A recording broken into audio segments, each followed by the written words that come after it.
Of course, also over the last few weeks, we have seen Ukraine attack an Iranian-backed tanker ship in the Caspian Sea. Is that the real risk here, that this war isn't over and actually it could expand regionally and merge the two wars that we have been seeing over the last few years? I think the war in the Middle East is already regional. And increasingly, we're seeing what I would call three conflicts moving closer together, becoming one conflict. Now, one of those is clearly the war in Ukraine. And the reason I say it's coming closer is that President Trump has had an opportunity to put an end to this several times. He's the key player. To end the Ukrainian war, all he has to do is simply tell the Ukrainians, that's it. Yeah, I'm not going to fund you anymore unless you're willing to sit down and talk peace seriously. He hasn't done that. He said he would, but he hasn't. As long as he continues to indulge them with whatever amount of money or equipment he's willing to send, the Europeans will do the same. And the Europeans, of course, are ardent supporters. When I say Europeans, I'm talking about the governments, not the people.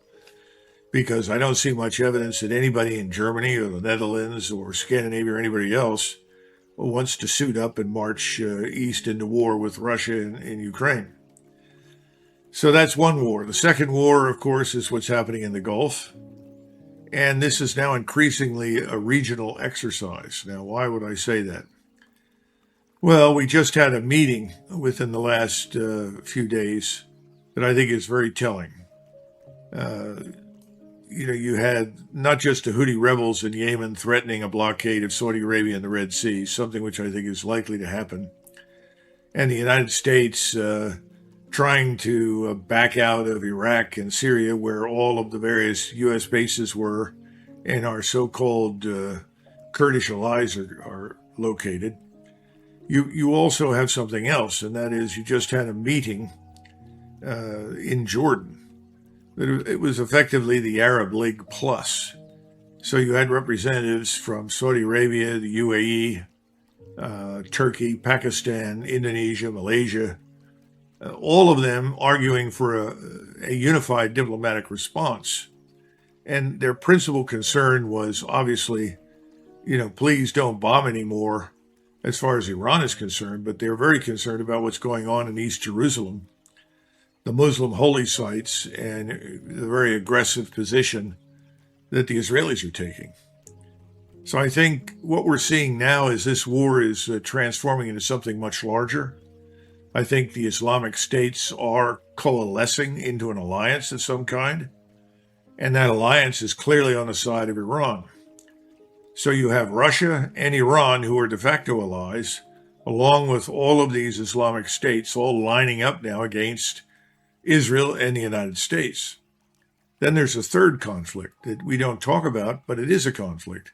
It's a cold conflict, and that's America's Cold War with China.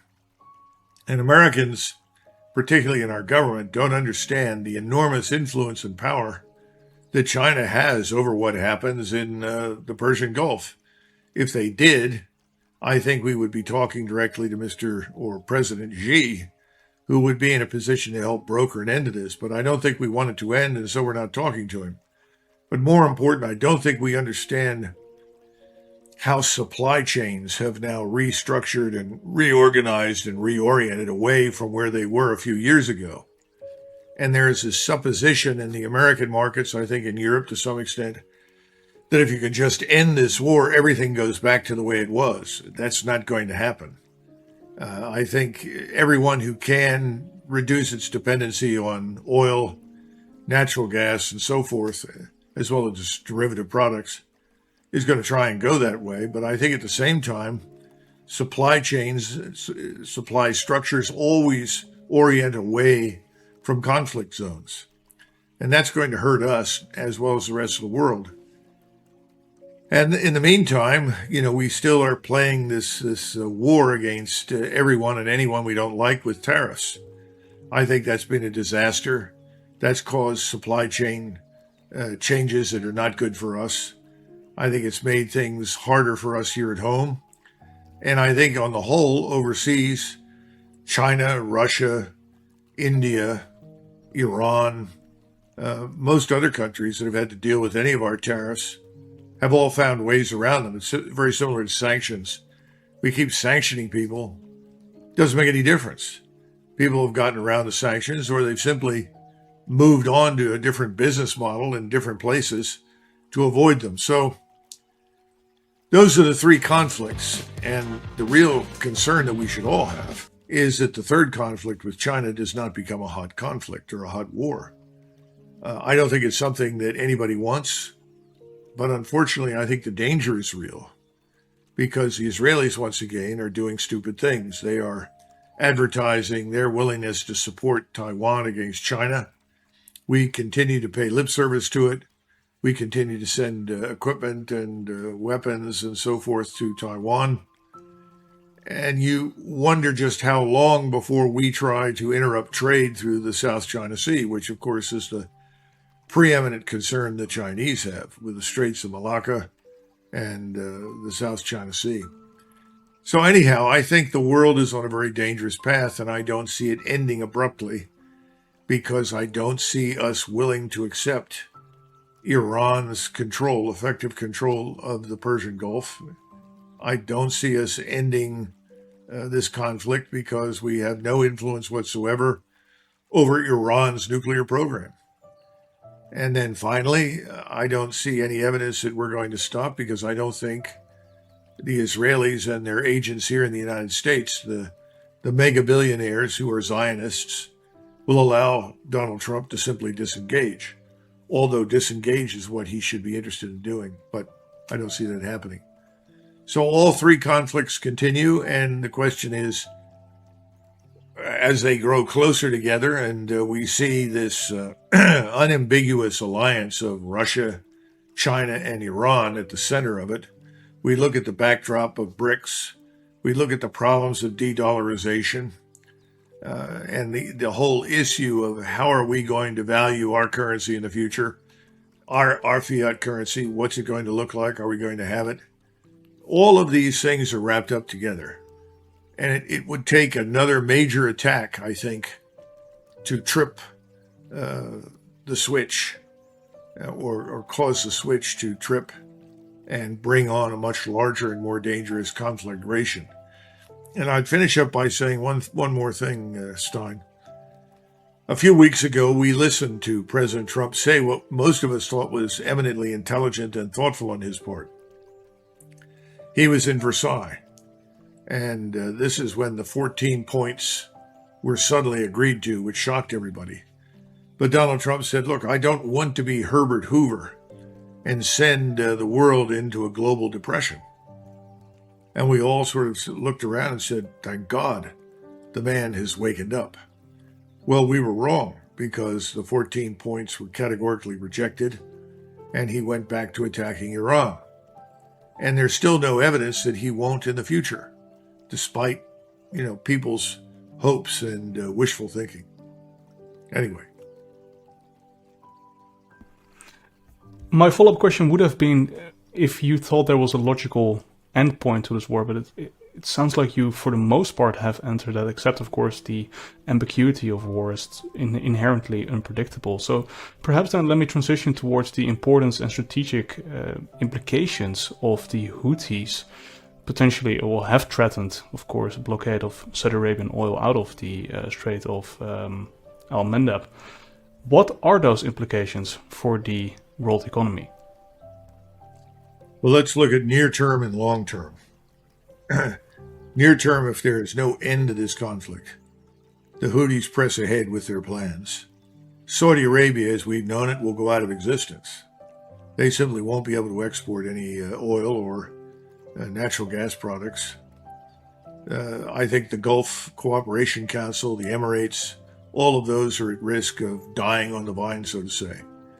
It is interesting that I think it's a combination of negotiation and massive multi-billion-dollar payments to Iran that the UAE has not been bombed into complete ruin. That has not happened. There may be a way forward for these states in the Persian Gulf, but for them to survive at this point, Stein, they've got to throw us out. And that's clear. They've got to say, look, you can't protect us. We've come to the realization that's an unequivocal truth. And so you've got to leave. Please go. They haven't done that yet. And until they do that, they are at very high risk of being destroyed by Iran. So that needs to happen in the near term. That's a huge sea change, by the way, because China, which is heavily dependent upon Iranian oil and other derivatives, is going to profit enormously from this, as you know. And anything going to Russia or China or any of their BRICS friends is going to move rapidly through the Straits of Hormuz to these countries, but nothing is going to come to us, and certainly nothing will go to Israel. And again, you've always got to bring Israel back into the picture because this is effectively a Jewish war. There is no vital strategic interest on the part of the United States to put the Persian Gulf in the position it's in. Everyone had access to the Gulf before the war started. Everything was fine until we bombed. Why did we bomb? What was the pressing matter? The imminent development of a nuclear weapon? Well, for roughly 30 years, we've been listening to Mr. Netanyahu and his friends tell us we're two steps away from Hiroshima. The mushroom cloud is over the horizon. That's all nonsense and crap, and always has been. But it turns out they finally got somebody in the White House who would listen and buy it and embrace it. I think part of that is because Trump is under duress of some kind. I don't know what the duress is, but he's not behaving as I knew him back in 2020 at all. He made it very clear in private that what's going on right now is the last thing in the world that he wanted. Now he's gone in full-fledged, and we know that part of that is because, or at least a large part of it is because the Zionist billionaires funded his election. There's no question about that. And we've seen how powerful the money is. They've got two major funds. One is about 150 million. Another is almost 750 million. And these funds are designed to back candidates who will support Israel's agenda, whatever it is. And part of it is to drive people out of office who will not support Israel. So you've got to look at that. And you saw, or you may or may not be aware of what happened to Representative Thomas Massie in Kentucky, being in the Congress for several years. And he made it very, very clear that he was not going to support any more aid to Israel to pursue and prosecute its war. Remember that Israel is at war at this point, in the words of Netanyahu, on 7 different fronts. It's at war virtually with all of its Muslim neighbors. And we are expected to fight that war for them. And that's what we're doing to a large extent. Although we're running out of missiles, running out of munitions, and we're going deeper and deeper and deeper into debt as we print more and more money. So, you said, where's an end point? I think we've passed the end point. This war should have ended already. We should have disengaged and gotten out and recognized, well, we were defeated. Why were we defeated? We can spend hours talking about that. But very simply, we were not prepared to fight the kind of opponent that Iran turned out to be. It's not only a very large and powerful country that's extremely difficult to reach, it's more important than that. They have capitalized on new technology, space-based surveillance, and linked to all of these various weapon systems. We've been unable to defeat that, unable to counter it. So the smart thing would be to say, well, we can't turn this around quickly, so we better cut a deal and get out. When I tell people this, they look at me and say, well, that's ridiculous. You can't just do that. I said, absolutely, we can do it.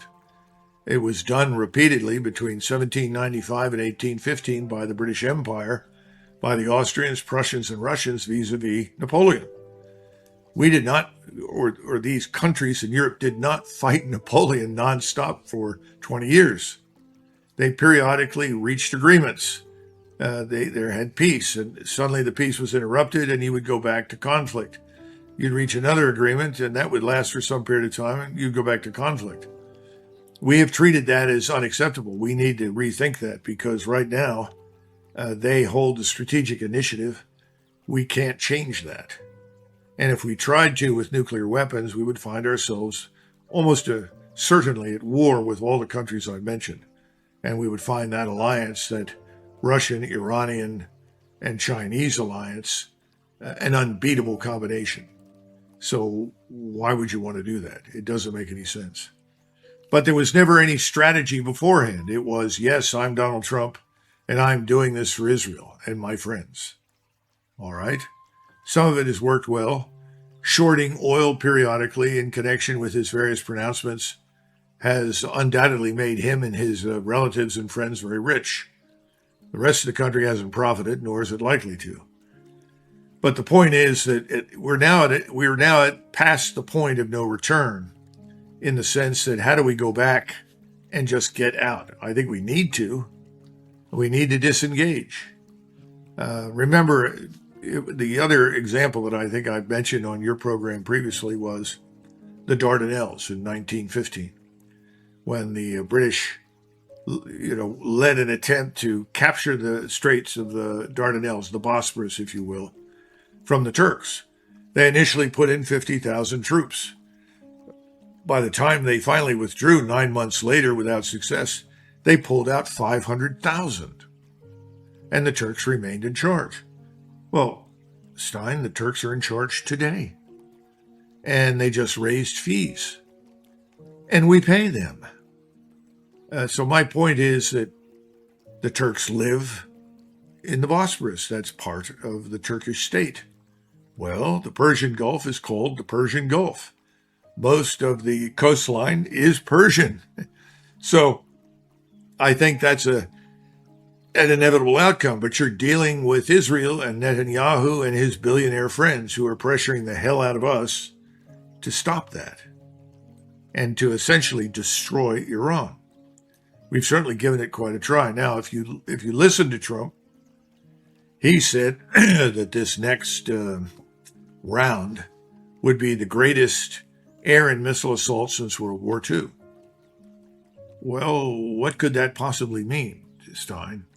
We've already hit all the valid military targets that we can find. What are we targeting? Anything that we can find, anything that doesn't move. That's what I went through during the Kosovo air campaign. The air campaign wasn't working. In fact, it never did work. And so the longer it dragged on, the more targets were found and the more destruction was meted out. Ultimately, it was settled through negotiation in Moscow by the Deputy Secretary of State, Talbot. That's why it ended. This time, we can't fly to Moscow and get cooperation because we have betrayed the Russians through several negotiations. We've lied to them. We're not going to get very far with China at this point.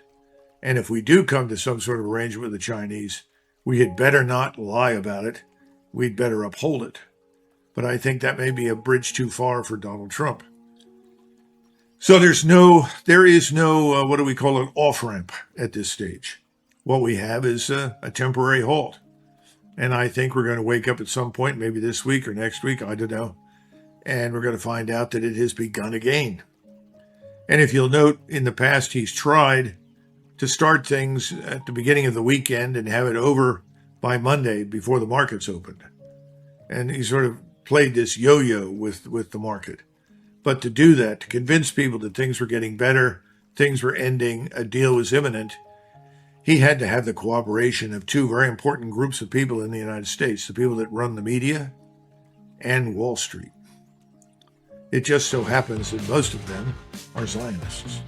I would love to continue talking about the Strait of Hormuz for a second longer. Of course, you mentioned earlier Iran has weaponized it, and through that it also weaponized oil. However, like you also mentioned earlier, the impacts of what we have been seeing thus far have been significantly lower than what a lot of experts have been expecting thus far. Was the leverage over the Strait of Hormuz and through that oil not as large as expected, or is the economy and therefore the oil market significantly more resilient than what we should have expected earlier? I think what's happened is a little different from both of the reasons that you've given. First of all, I don't think the effects have been felt yet, certainly not in the United States. Now, we've seen the cost of gasoline rise and other oil products or derivatives, but the prices have risen slowly. They have not gone back down, they've just risen slowly. Right now, the wholesale cost of a barrel of oil is about $140 a barrel. Now, that's not the paper amount. I'm talking about the wholesale cost of the barrel of oil as it comes off the ship and is offloaded. That's $140 a barrel. If he goes back to war again, I think we're looking at $150 to $200 a barrel. But the effects of the 140 are only just now beginning to have an impact. The second part is that I think a lot of people have decided to try and find ways to divest themselves of dependence on oil. So you have the world flooded right now with Chinese electric automobiles. You know, the electric vehicles that China produces are, I'm told, superb. The biggest problem we have right now is to stop Americans from going down to Mexico to buy Chinese-made EVs. Our EVs are sitting in parking lots. Not very many people want them. These are the Teslas. There's just thousands of Teslas all over the place that nobody wants to buy. So I think that's some of it. But I think it takes time. There is a lag between the time things begin to develop negatively and the real economic fallout and the financial market impact that comes later. And again, I think we've had the really important cooperation from Trump's standpoint of both the media and Wall Street. I mean, there are ways to do it. For instance, we just bailed out the Japanese banks, as you know. Now, it's not going to save the yen or the Japanese banks. And we did it with euros. Now, we did it with euros because the euro right now is stronger than the dollar. So using euros was a way to weaken the euro. Stop and think about that. And then secondly, it's not going to fix what's wrong in Japan. It's going to postpone the collapse, but it's not going to fix it. But all sorts of people are saying, see, the Bank of Japan is in great shape now. We have nothing to worry about. We also have our own debt problem, as you know, and we're up over 39 trillion. And I think it's not a minor matter. You know, again, if we go back to look at the sort of impacts, I think it's important. We have to understand that if we look at gold in particular, which is frankly my greatest interest, and I'm sure it is for you as well, where is gold sitting today and what drives its cost? Now, there are a lot of people looking at this right now. And most people have concluded that certainly by 2031, you're going to see gold at $13,000 to $15,000 an ounce. All right. So how do you reach that conclusion? Well, you have to understand the arithmetic of the debt. You have to understand the behavior of central banks. And what are we saying with the central banks? Well, these institutions have spent more than 15 years buying gold. And they didn't stop when it was very expensive, and they're not going to stop right now when it's relatively cheap. What is the